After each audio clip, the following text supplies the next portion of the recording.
Bismillahirrahmanirrahim. Assalamu alaikum students. My name is Abdurrahman and I'm teaching you biology. Students, आज हम start करेंगे one of the important long questions of chapter number 9. It is about division Bryophyta. Bryophytes के क्या क्या general characters हैं, बाकी तमाम classes के अंदर जो common features इनके पाए जाते हैं, इन सबको आज हम enlist करते हैं यहाँ पे और study करेंगे in perspective of a long question और जितने possible short questions बन सकते हैं वो भी मैं आपको बताता जाऊंगा. तो डिटेल्स बोर्ड पे देखते हैं. All right.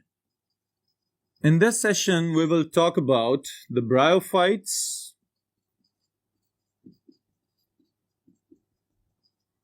तो सबसे पहले ये जो लफ्ज हमने लिखा है bryophytes, इसका मतलब समझ लें. Bryo from bryon, okay? और bryon का मतलब होता है mosses, यानी कि वो पौधे जो मैट लाइक अपीयरेंस में आपको नजर आए, खास तौर पे डैम्प और शेडी प्लेसेस में जहां पे नमी ज्यादा हो और कड़क किस्म की धूप ना हो, वहां पे हमें ये बाज़-औक़ात कारपेट्स की तरह बिछे हुए नजर आते हैं, पहाड़ों के ऊपर, चट्टानों के ऊपर, नदी नालों के किनारों के ऊपर. तो ये जो वेलवेटी कारपेट बनाएंगे इनको हम कहते हैं मॉसेस, ओके? और फिर उसके बाद दूसरी टर्म स्टूडेंट्स, ये तो अब तक आपको पता चल चुके होना चाहिए, फाइट्स आर प्लांट्स, ओके? इसका मतलब ये है कि the bryophytes are basically the mosses, okay? Mosses एक जनरल हम इसको एक्सप्रेस करने के लिए टर्म यूज करते हैं कि the bryophytes they are mosses. लेकिन जब हम टेक्निकली बात करेंगे मॉसेस की, तो mosses are the plants that are included in मसाई, ऑलराइट? और फिर वो प्योर या ट्रू ब्रायोफाइट्स कहलाएंगे. उसके अलावा भी दो क्लासेस हैं जिनको हम अलग-अलग से डिस्कस करेंगे, लेकिन यहां पे हम स्टार्ट करने जा रहे हैं जनरल कैरेक्टरिस्टिक्स. तो वन बाय वन मैं चाहता हूं कि हम इसको एनलिस्ट भी करते जाएं और साथ साथ याद करने के लिहाज से भी इनकी अहमियत का आपको अंदाजा होना चाहिए. Alright, so the first point is about these are the first land plants. Alright students, अब इससे क्या मुराद है? साइंसदानों का यह ख्याल है कि इससे पहले एल्जी, स्पेशली ग्रीन एल्जी मौजूद थी जमीन के ऊपर, और वो एक्वेटिक एनवायरनमेंट में यानी कि पानी में पाए जाने वाले प्लैंक्टन्स को हम कहते हैं, जो काई जमी होती है नॉर्मली किसी भी वाटरी सरफेस के ऊपर. लेकिन जो ये वाले ब्रायोफाइट्स यानी कि प्लांट्स का पहला ग्रुप है, सबसे पहले जमीन के ऊपर इनहेबिटेंट्स के तौर पे इन्होंने रहना शुरू किया. तो इसी चीज को हम यहां पे मेंशन कर लेते हैं. It is believed that bryophytes have evolved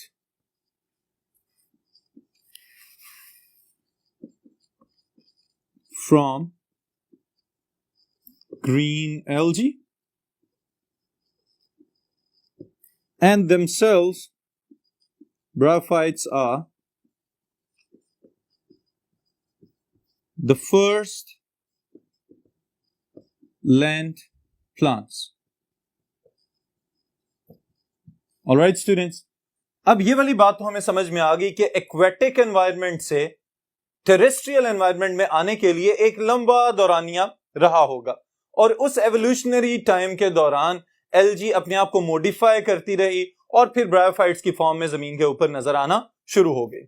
फिर उसके बाद यहां पे भी बात खत्म नहीं हुई, बल्कि इसके साथ ही साथ जो चीज हम ऐड करेंगे वो क्या है, अभी भी जो मुस्तकिल हैबिटेट है ब्रायोफाइट्स का, देयर इज मॉइस्ट, ओके? इसको हम अलग से हेडिंग के साथ लिखते हैं, habitat moist, specially damp and shady places.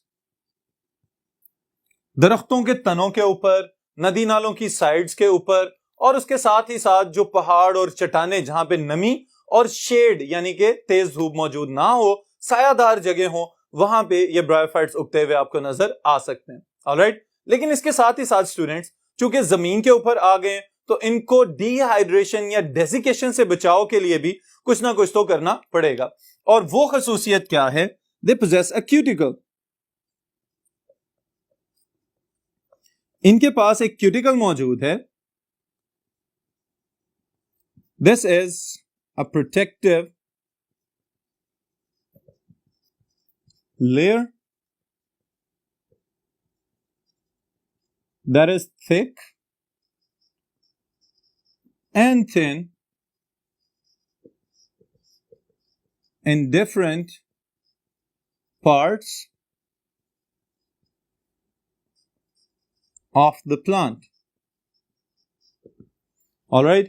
अब इससे क्या मुराद है कि प्रोटेक्टिव लेयर तो मौजूद है, लेकिन इसका काम क्या है? डेजिकेशन से और खुश्क होने से इन पौधों को बचाना, ताकि ये ज्यादा देर के लिए सरवाइव कर सकें। लेकिन इसके साथ ही साथ एक और बहुत इंपॉर्टेंट चीज कि bryophytes are plants, so they are photoautotrophs. Okay, इसका मतलब क्या है कि फोटोसिंथेसिस की मदद से अपनी खुराक खुद तैयार कर रहे हैं, तो इनको एक रॉ न्यूट्रिएंट चाहिए, दैट इज वाटर, और उसके साथ ही साथ बहुत सारे मिनरल्स को भी एब्जॉर्ब करना है इन्होंने जमीन में से।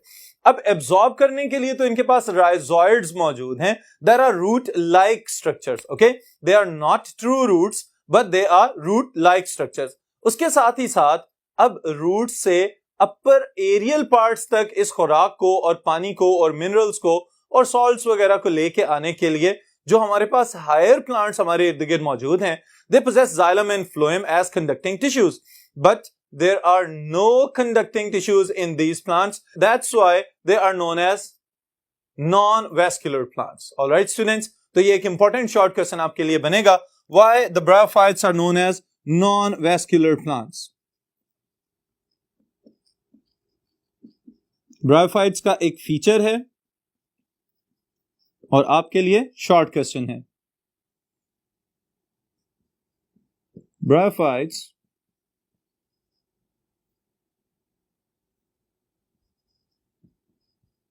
lack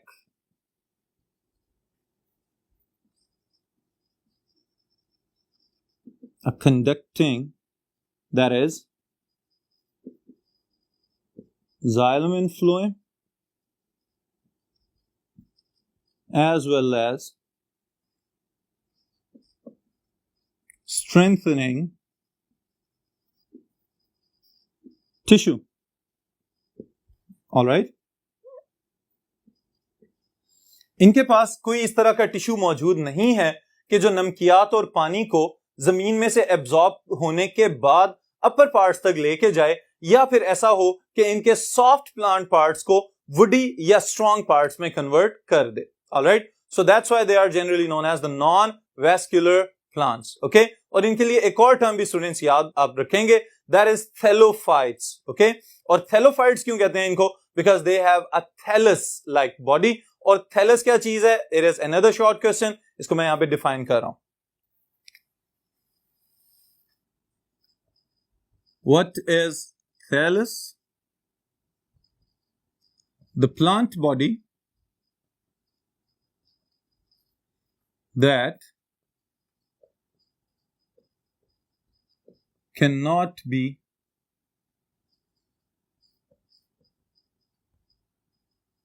differentiated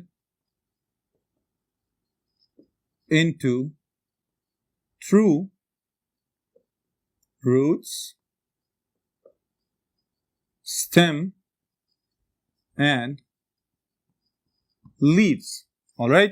इस इमेज में आप अगर देखें तो ये जो प्लांट है, जो गिमिटोफाइट स्ट्रक्चर हमें यहां पे नजर आ रहा है, क्या इसमें से हम अलग-अलग से डिस्टिंग्विश कर सकते हैं कि this part is the root like structure, this part is the stem like structure and this is the leaf like structure? तो यहां पे अपेरेंटली हम इसको डिफरेंशिएट नहीं कर सकते। इस वजह से स्टूडेंट्स इस तरह की प्लांट बॉडी को हम कहते हैं दिस इज थैलस, जिसमें से हमें सही मैच्योर तने या पत्ते या जड़ें, इस तरह की साख्तें अलग-अलग से नजर ना आए, that type of plant body is known as thallus. Alright, फिर उसके बाद स्टूडेंट्स अगर नेक्स्ट फीचर हम देखें, it is also related to this point, और वो क्या है? Why bryophytes are known as amphibians of plants. Alright, amphibians of plants. अब एम्फीबियंस की टर्म सुनते ही आपके जहन में एक मखसूस किस्म का एनिमल आना चाहिए, and that is frog. Okay, frogs, toads and salamanders, they are amphibians. और एम्फीबियंस इनको क्यों कहते हैं स्टूडेंट्स? याद रखिएगा, because they have a dual mode of life. या तो ये पानी में पाए जाते हैं या फिर ये खुश्की पे पाए जाते हैं, लेकिन इसमें खास बात यह है कि they are strictly exclusively dependent on water for their reproduction, alright. तो प्लांट्स के अंदर भी जो ब्रायोफाइट्स हैं, आप देखें जितने भी फीचर्स हम लिख रहे हैं, आगाज हमने हेबिराइट से किया, और जहां पे ये पौधे रह रहे हैं मॉइस्चर से ज्यादा दूर या ज्यादा खुश्क जगहों पे सरवाइव नहीं कर सकते। तो इसकी वजह क्या है? They are dependent upon water for their reproduction, alright. तो यही चीज है जो इनको प्लांट्स में एम्फीबियस या एम्फीबियंस ऑफ द प्लांट्स का दर्जा दिला रही है। तो इस पॉइंट को हम यहां पे मेंशन करते हैं। The plants that live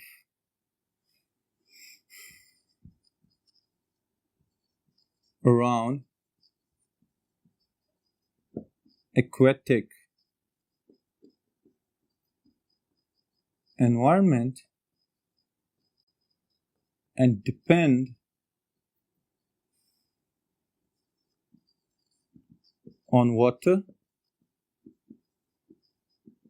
for their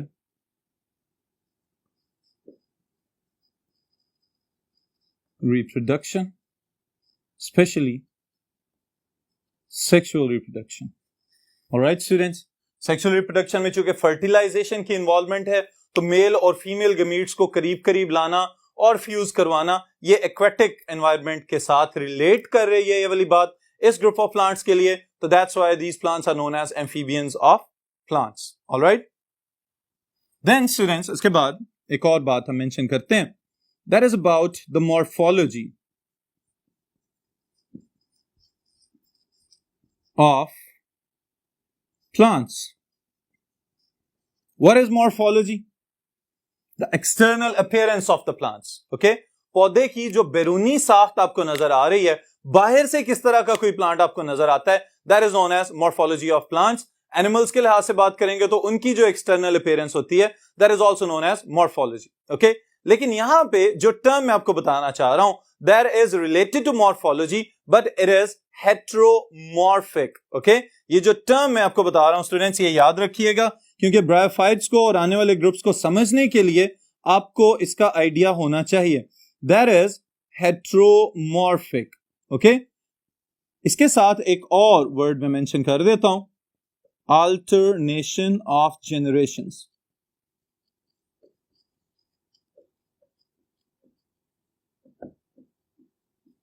alright students, अब देखें heteromorphic, hetero different, Morphy morphology से निकला है, शेप्स। कोई भी ऐसा लिविंग ऑर्गेनिज्म जिसकी लाइफ के अंदर अलहदा अलहदा शक्लों वाली फेजेस या स्टेजेस मौजूद हों, उसको हम कहेंगे दिस इज हेट्रोमॉर्फिक। ओके, और आगे हमने एक और टर्म इसी को एक्सप्लेन करने के लिए लगा दी है, that is alternation of generation. इसका मतलब क्या है? एक जनरेशन की शक्ल एक तरह की रहेगी और दूसरी जनरेशन की शक्ल दूसरी तरह की होगी, और इन दोनों जनरेशन की खसूसियात एक दूसरे से मुख्तलिफ होंगी। But to accomplish one life cycle, one living organism has to go through all the stages of these changes. All right? अब स्टूडेंट्स याद रखिएगा कि यहां पे हम ये जो टर्म यूज कर रहे हैं अल्टरनेशन ऑफ जनरेशंस, ये किस वजह से यूज कर रहे हैं? Because in bryophytes they have two different types of generations.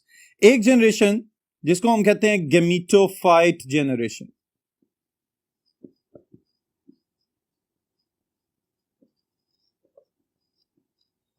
Gametophyte generation की अपनी कुछ खसूसियात हैं। ऑलराइट, मैं सिर्फ प्लांट बॉडी के लिहाज से और जनरल फीचर्स आपके यहां पे मेंशन करूंगा।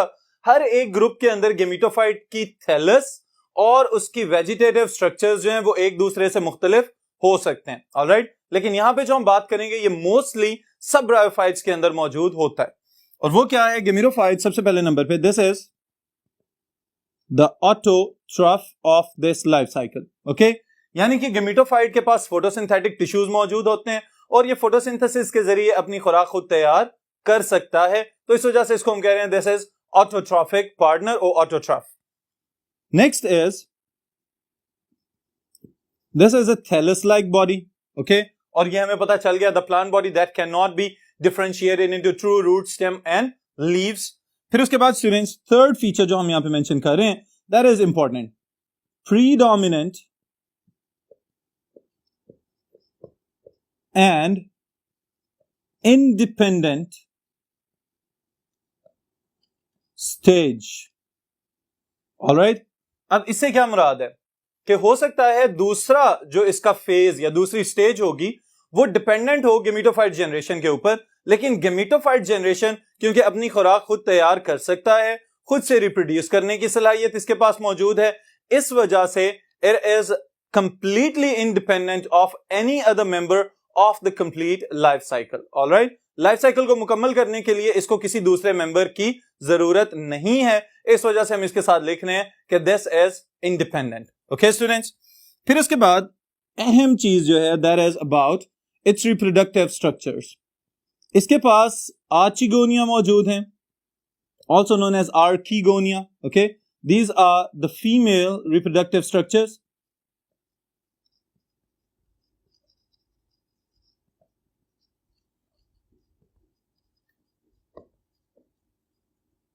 Then are antheridia,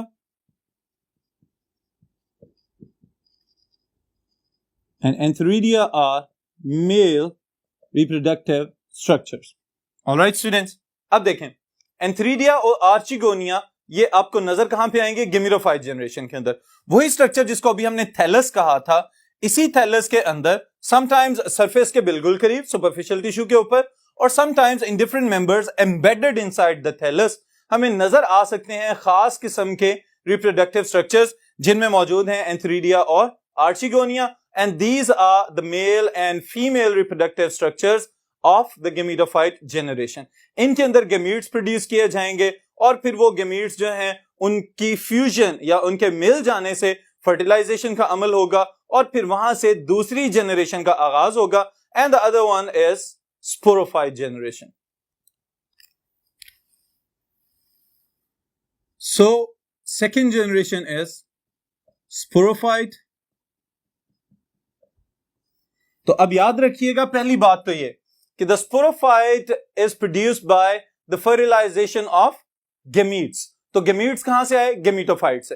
gametophyte generation ने स्पोरोफाइट जनरेशन को प्रोड्यूस किया है और स्पोरोफाइट जनरेशन की स्ट्रक्चरल पहचान क्या है, याद रखिएगा, its vegetative structure can be differentiated into foot, seta and capsule। Alright, और ये जो है it is dependent on gametophyte for nutrition।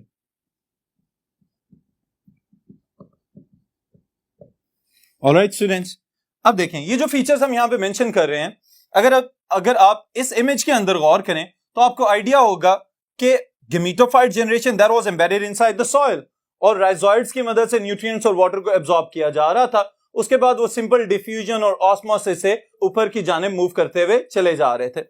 फिर उसके बाद जो दूसरा पॉइंट है that is about it's foot, सीटा एंड कैप्सूल। ओके, अब इसका मतलब यह है कि खुराक जज़ब कौन कर रहा है, वो तो कर रहा है गेमिटोफाइट। गेमिटोफाइट के ऊपर प्रोड्यूस हुआ है स्पोरोफाइट और स्पोरोफाइट के ये तीन स्ट्रक्चर्स अलग से आपको नजर आ रहे हैं। अब इन स्ट्रक्चर्स का डायरेक्टली सॉइल के साथ कोई ताल्लुक नहीं है, तो that's why this sporophyte is dependent on the gametophyte for its nutrients. पानी और न्यूट्रिएंट्स को जज़ब करना ये स्पोरोफाइट के बस की बात नहीं है, तो कौन जज़ब करके दे रहा है, गेमिटोफाइट, और गेमिटोफाइट जो है वो फिर स्पोरोफाइट को प्रोड्यूस कर रहा है। और अगर स्पोरोफाइट को गेमिटोफाइट से अलहदा कर दिया जाए तो इसका मतलब यह होगा कि स्पोरोफाइट सर्वाइव नहीं कर सकेगा, that's why it is dependent on gametophyte generation. Alright students, तो अब यहां पे अगर आप गौर करें तो गेमिटोफाइट जनरेशन से प्रोड्यूस हुआ स्पोरोफाइट और स्पोरोफाइट जनरेशन वाला phase it is now depending upon the gametophyte, but sporophyte के अंदर क्या होता है कि वो फर्दर गेमिटोफाइट जनरेशन को दोबारा से प्रोड्यूस कर सके। ये भी मैं यहां पे मेंशन कर देता हूं, spores are produced by meiosis. Alright students, इसके स्पोरोगोनियम या कैप्सूल के अंदर स्पोर्स प्रोड्यूस किए जाते हैं मियोसिस के अमल के जरिए और उन स्पोर्स के गिरने से फिर फर्दर अलग-अलग गेमिटोफाइट्स प्रोड्यूस हो सकते हैं और गेमिटोफाइट्स के ऊपर एंथरीडिया और archegonia they can be present on the same plant, या ऐसा भी पॉसिबल है कि मेल गेमिटोफाइट अलहदा हो और फीमेल गेमेटोफाइट प्लांट अलहदा से बने और फिर फर्दर उनकी फर्टिलाइजेशन होगी और ये प्रोसेस इसी तरह से कंटिन्यूअसली चलता चला जाएगा। ऑलराइट, तो gametophyte generation produces sporophyte and sporophyte generation produces spores which later on germinate to form another gametophyte generation and the life cycle goes on like this. All right, लेकिन हम इसको इतनी आसानी से सिंपली यहीं पे खत्म नहीं होने देंगे। हम फर्दर इसके लाइफ साइकिल को थोड़ा सा और एलेबोरेट करते हैं, एक्सप्लेन करते हैं और फिर उसके बाद जो है फर्दर हम आगे जो जनरल फीचर्स हैं उनको समराइज या कंक्लूड करेंगे।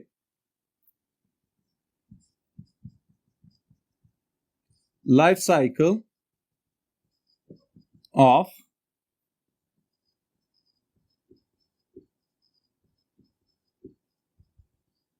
Of bryophytes. जी स्टूडेंट्स, अब इस लाइफ साइकिल के अंदर मैं चाह रहा हूं कि हम इस सारी चीज को बड़े गौर से समझ लें कि स्टेप बाय स्टेप ये सारे प्रोसेसेस कैसे मुकम्मल किए जाते हैं। ओके, ऑलराइट, ओके स्टूडेंट्स, अब देखिएगा कि समझने के एतबार से सबसे पहले नंबर पे मैं ये चाहता हूं कि आप गेमेटोफाइट और स्पोरोफाइट जनरेशन का जेनेटिक मेकअप के लिहाज से एक पॉइंट याद रखें। The sporophyte generation is the diploid generation, okay, जिसको हम 2n के साथ मेंशन करते हैं, and gametophyte generation is the haploid generation, जिसको हम खाली सिंगल n के साथ मेंशन करेंगे। ऑलराइट, तो सबसे पहले नंबर पे आपने अपने जहन में ये बात रख लेनी है। अब हमने चूंकि ये कहा था कि द गेमेटोफाइट इज इंडिपेंडेंट, तो यहां पे हम गेमेटोफाइट से अपने लाइफ साइकिल का स्टार्ट करने जा रहे हैं। ऑलराइट स्टूडेंट्स, याद रखिएगा the gametophyte body is thallus like body, और इस थैलस लाइक बॉडी के अंदर हमें यह पता चलता है कि इसके अंदर एक ही जगह पे भी मेल और फीमेल रिप्रोडक्टिव स्ट्रक्चर्स हो सकते हैं, और ये पॉसिबिलिटी है कि सेम प्लांट की डिफरेंट ब्रांचेस के ऊपर मेल और female reproductive structures, the male are antheridia, the female reproductive structures are archegonia, okay, produce किए जा सकते हैं। अगेन रिपीट कर रहा हूं मैं ये वाली बात आपके लिए कि पॉसिबल है कि एक ही थैलस के ऊपर दोनों रिप्रोडक्टिव स्ट्रक्चर्स मौजूद हों, और यह भी पॉसिबिलिटी है कि अलहदा अलहदा प्लांट्स के ऊपर मेल और फीमेल रिप्रोडक्टिव स्ट्रक्चर्स मौजूद हों, और कुछ मेंबर्स के अंदर यह भी देखा गया है कि एक ही प्लांट की डिफरेंट ब्रांचेस के ऊपर मेल और फीमेल रिप्रोडक्टिव स्ट्रक्चर्स मौजूद हो सकते हैं। ऑलराइट स्टूडेंट्स, तो यह बात सबसे अहम है यहां पे याद रखने के लिहाज से। ऑलराइट, अब देखें इस प्लांट के अंदर हमें नजर आ रहा है कि एक ही थैलस के ऊपर मेल और फीमेल रिप्रोडक्टिव स्ट्रक्चर्स अगर मौजूद हैं, तो इससे क्या होगा कि फर्टिलाइजेशन के लिए या सेक्सुअल रिप्रोडक्शन के लिए सहूलत हो जाएगी।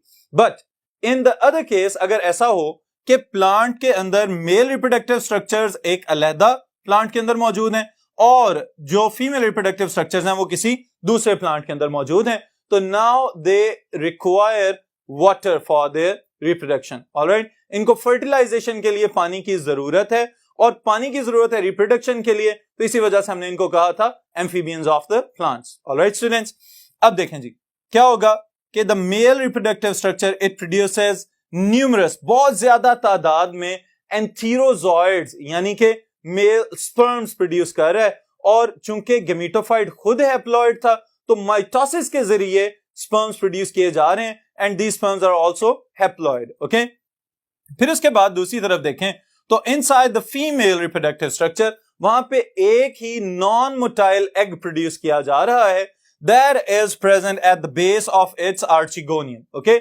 इसके अंदर जो इसका नेक और वेंटर वाला रीजन मौजूद है, उसमें स्टूडेंट्स याद रखिएगा जो बेस वाला पार्ट है that is known as venter, और वहां पे आपको उस स्वोलन रीजन के अंदर एक अकेला एग नजर आएगा और वो हरकत नहीं कर सकता, it will remain fixed on its position. Okay, फिर इसके बाद दूसरी तरफ देखें तो एंथीरोजॉइड्स जो हैं they are produced within the cells. Okay, लेकिन अब सवाल ये पैदा होता है how the antherozoids will be attracted towards the archegonium. तो यहां पे एक बहुत इंपॉर्टेंट बात आ रही है स्टूडेंट्स, जो आप याद रखेंगे, एंथीरिडिया और आर्चिगोनिया ये स्टीराइल सेल्स का एक कवर होता है, उसके साथ प्रोटेक्ट किए गए होते हैं ताकि इर्द गिर्द के एनवायरमेंटल कंडीशंस या कोई और पोल्यूटेंट वगैरह इनको मुतासिर ना कर सके। लेकिन इस केस में थोड़ा सा काम डिफरेंट होगा, क्योंकि अब आर्चिगोनियम या फीमेल गेमेटोफाइट खुद से चाह रहा है कि स्पर्म्स को अपनी तरफ अट्रैक्ट किया जाए, तो it will release a specific chemical combination, और इसको हम कहते हैं अट्रैक्टेंट फॉर द एंथीरोजॉइड्स। ओके, अब जैसे ये अट्रैक्टेंट पानी में रिलीज किया जाएगा तो एंथीरोजॉइड्स ऑटोमेटिकली मूव करना शुरू हो जाएंगे टुवर्ड्स द आर्चिगोनियम। अब यहां पे एक अहम बात है कि जो अगर रेन स्प्लैशेस वगैरह मौजूद हों तो रेन स्प्लैशेस जो हैं वो डिस्पर्सल ऑफ द एंथीरोजॉइड्स के प्रोसेस को और तेज कर देते हैं कि एंथीरोजॉइड ज्यादा दूर तक और ज्यादा जल्दी बिखर सकें। ऑलराइट, अब क्या होगा, antherozoids they will travel to the archegonium और फिर उसके नेक में से होते हुए बेस तक पहुंचेंगे, जो सबसे पहले स्पर्म और एंथीरोजॉइड मिल जाएगा जाके एग के साथ। जैसे ही वो फ्यूज होगा तो फौरन फर्टिलाइजेशन का प्रोसेस मुकम्मल कर दिया जाएगा। Now it is a zygote. Alright, याद रखने वाली बात यह है कि the sperm was haploid, it is dragged towards the archegonium chemotactically. Alright, एक टर्म है जिसको हम कहते हैं कीमोटैक्सिस। कीमोटैक्सिस का मतलब क्या होता है, if a living organism move towards the chemical stimulus, okay, और अगर उसकी जानिब मूव करके जा रहा है तो उसको हम कहेंगे पॉजिटिव कीमोटैक्सिस। अगर उससे अवे मूव करके जा रहा है, किसी और डायरेक्शन में निकल गया, तो उसको हम कहेंगे नेगेटिव कीमोटैक्सिस। ऑलराइट स्टूडेंट्स, तो याद रखिएगा the antherozoids they are attracted towards the archegonium chemotactically का मतलब यह है कि यहां पे कीमोटैक्सिस चल रहा है और इट इज पॉजिटिव कीमोटैक्सिस चूंकि उसकी जानिब मूव करके चला गया। फिर क्या होगा, हैप्लॉइड एंथीरोजॉइड्स थे, हैप्लॉइड एग था, फ्यूज हुए तो डिप्लॉइड जाइगोट बन जाएगा। अब जैसे ये डिप्लॉइड जाइगोट बना, यहां पे आप गेमेटोफाइट जनरेशन को पॉज देंगे और जाइगोट फर्दर प्रोटेक्टिव कवरिंग्स के अंदर छुपा दिया जाएगा। जैसे ही इसमें फर्दर सेल डिविजन्स होंगी तो zygote will transform into embryo और ये जो एम्ब्रियो है it is diploid. Alright students, अब यहां पे एक इंपॉर्टेंट चीज ये है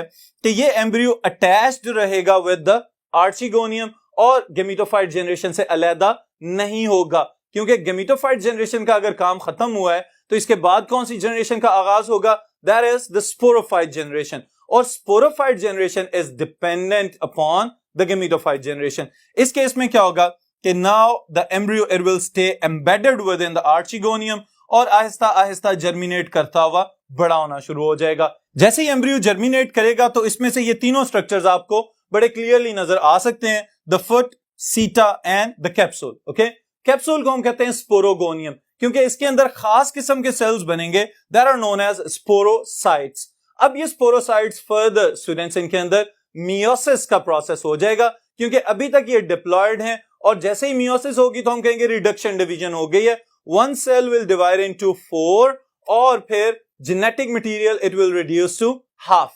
इसकी वजह से क्या होगा, जो स्पोर्स पैदा किए जा रहे हैं दे आर हैप्लॉइड और उन हैप्लॉइड स्पोर्स को further maturity of the capsule के बाद उसके ऊपर लिड एक ढकना लगा होता है, वो अलहदा होता है, अपर्चर बनेगा, एक स्लिट बनेगी and the spores they will be dispersed.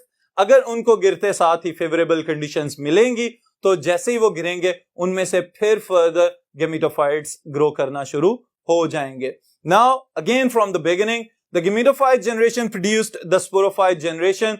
तो हम ये भी कह सकते हैं कि gametophyte haploid generation produced the sporophyte diploid generation और वो सारी की सारी स्टेजेस ऑफ डिविजन्स और डेवलपमेंट जो है वो सारी दरमियान में आ रही हैं, लेकिन गेमेटोफाइट से स्पोरोफाइट का बनना और स्पोरोफाइट से दोबारा गेमेटोफाइट का बन जाना, this process is known as alternation of generation. Alright students, इसके साथ ही साथ एक ये जो स्केच आपको यहां पे मैं दिखाना चाह रहा हूं ये भी याद रखिएगा कि अलहदा से अगर आपको शॉर्ट क्वेश्चन में आ जाए draw the life cycle of a bryophyte और what is alternation of generation, तो डायग्रामेटिकली अगर रिप्रेजेंट करना चाहें तो आप ये वाला टेबल इसके साथ जरूर एक्सप्रेस कीजिएगा, आपको आइडिया हो जाएगा कि किस स्टेज पे कौन सी सेल डिवीजन हो रही है, कहां तक हमारी हैप्लॉइड फेज है, कहां तक हमारी डिप्लॉइड फेज है। ऑलराइट स्टूडेंट्स, फिर इसके बाद एंड पे हम इसको कंक्लूड कर रहे हैं, समराइज कर रहे हैं कि what are bryophytes, they are non vascular flowerless plants. Okay, सबसे पहली बात आप ये याद रखेंगे।